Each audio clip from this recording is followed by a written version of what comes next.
Hi, my name is Konstantin Baum. I'm a master of wine, and today I'm going to talk about one of the biggest success stories of the last decade, a wine that has become synonymous with cheerful, sparkling wine. I'm going to tell you everything you need to know about Prosecco.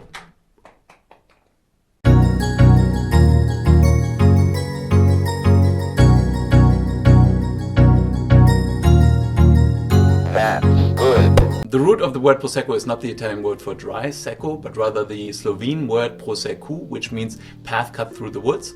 The wine Prosecco got its name from the village of Prosecco, which is now a suburb of the city of Trieste in the northeast of Italy, right on the border with Slovenia. Winemaking in this region goes back to at least the 1st century, and the name Prosecco became popular as a wine style in the 1500s in other parts of Friuli, Venezia, Gulia, and also the Veneto. Back in the days, the poet Aurelian Acanti even raved about the melaromatico Prosecco, which could be a reference to the aromatic apple notes that Prosecco is still known for. It is, however, very unlikely that Prosecco back then was at all similar to the Prosecco we know today. The technology that was required to produce today's Prosecco was only invented in the late 19th century and early 20th century, but I will talk about this a little later.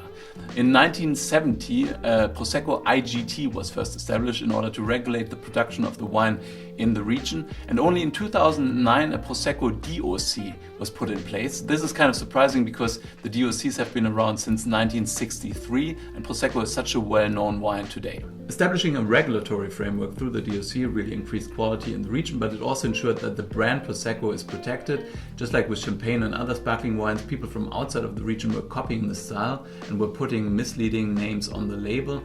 Having a protected designation really ensured that producers were able to avoid others from jumping on the train and selling their wines as Prosecco. In order to do this, producers also had to rename the main grape variety. The grape variety was commonly known as Prosecco, and as you cannot protect a grape variety from being planted elsewhere, they gave the name Glera to the grape variety and chose the name Prosecco for the region instead. Two subregions of the Prosecco DOC were also awarded DOCG status, the DOCG Conegliano Valdobbiadene, doesn't really roll off the tongue, does it?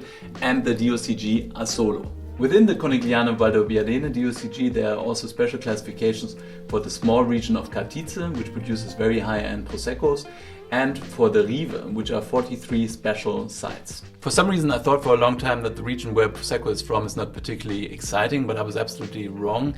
The region is stunningly beautiful, and some of the vineyards are really steep, terraced slopes that have very special viticulture. The Conegliano Valdobbiadene hills are actually classified as UNESCO World Heritage Sites, but also other parts of the region are really, really beautiful. Prosecco DOC can be produced in the Veneto and the Friuli, Venezia, Giulia, and there are roughly 30,000 hectares planted in total. Prosecco can only be produced from the grape variety Glera, but other grape varieties can also be used in the blend to a maximum of 15%, such as Vediso, Glera Lunga, Pereira, and also the international grape varieties Chardonnay and Pinot. Glera as a grape variety is mainly used in sparkling wines, and it's not a particularly exciting or expressive grape variety as a whole. In Prosecco, it however works.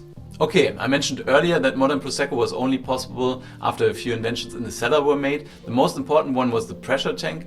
Until the 19th century, pretty much all sparkling wines were fermented in bottle, just like champagne, for example. If you want to learn more about champagne, check out my video on the region. I'll link it up somewhere up there. In the late 19th century, an Italian named Federico Martinotti invented a process with which you were able to ferment wine in a pressure tank and capture the CO2 in the wine. This method is much easier and cheaper as the wine can be controlled quite efficiently during fermentation, and the yeast can be cleared off the wine very easily after the fermentation is done.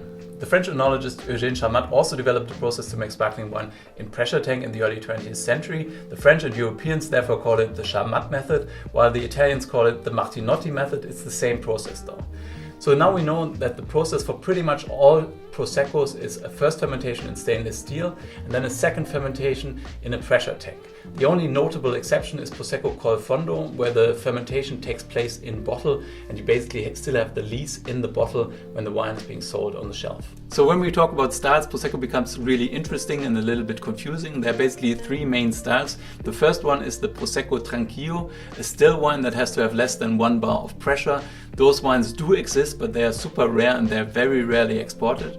The second style is the Prosecco Frizzante, a semi-sparkling wine with between 1 and 2.5 bars of pressure, so roughly how much your car tire should have. Those wines are generally the cheaper version of Prosecco and they represent roughly 16% of the total production. The third and most widely available version of Prosecco is Prosecco Spumante. Those wines have to have more than 3 bars of pressure, have to be sealed under cork and a little agrafe, the little wire cage on top of the bottle, and those wines represent roughly 84% of the total production in the region. If you ever wondered what happened to wines with 2.5 to 3 bars of pressure, the sparkling wine no man's land, I recently found out that those wines actually have to be discarded because they can't be categorized and therefore can't be sold.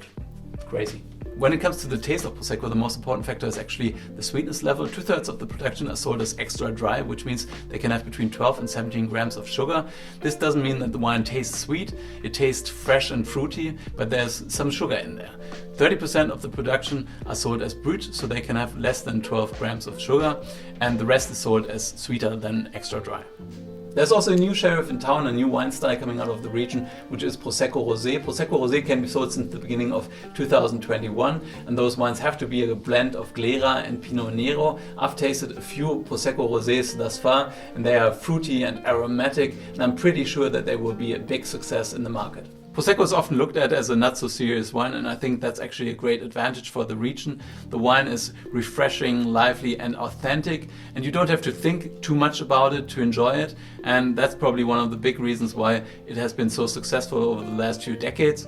It's also a great food companion, which is often missed. I've been experimenting quite a bit with Prosecco and food over the last few years, and it goes really well with seafood, with creamy sauces and with deep fried dishes, so you should definitely try that. Thank you for watching. If you liked the video, then please like it down here, subscribe to my channel if you haven't done so already. I'm ready to hit 3,000 subscribers, so help me out here. But whatever you do, stay thirsty.